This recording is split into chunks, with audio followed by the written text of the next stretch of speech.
guys, we've had a lot of requests here at Backstedt Bike Fit to do a couple of videos just to teach you guys a few tricks on what you can do to maintain your bikes and make sure that they're working in the proper order. So the first thing we're going to go through is how to set the indexing up on your gears in the proper way. And the first thing you need to do is really determine which way that the gears aren't really working, whether they're struggling to go up the cassette or whether they're struggling to come down it.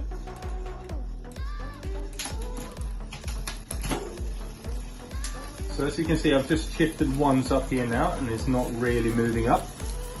So the thing that we need to do then, if it's not moving up the cassette, I've shifted one gear up on the lever itself.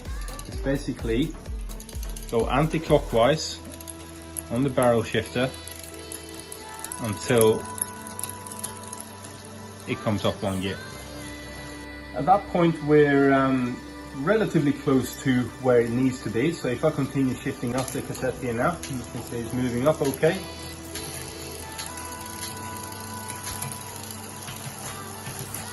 However, it's not always that you're getting the perfect indexing, so you may have to do a tiny little bit of adjusting again. But at that point we're looking at maybe one little click, like a quarter of a turn, to make sure that the gearing is working out properly. So the key thing to do with when you're adjusting the gears like this is make sure you don't do too big an adjustment all the time. And if you end up in a position where the gears really go completely out of true and you can't get anything to work, go down to the bottom of the cassette and start from there. Shift one up. If the chain is going up, great. If it doesn't come back down to the bottom gear again, then just turn the barrel shifter down inwards.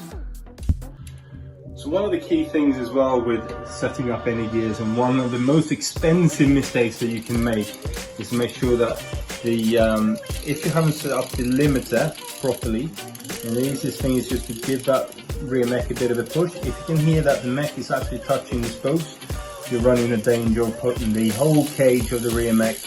As you can see on this one with the ceramic feet on it, that would be a very, very expensive mistake to make. So at that point we need to start adjusting the limiter screws. So with Shimano, rather counterintuitively, the bottom of the two adjuster screws is the one that locks the top end off, and the top one of the two limiter screws is the one that locks the bottom of the cassette off.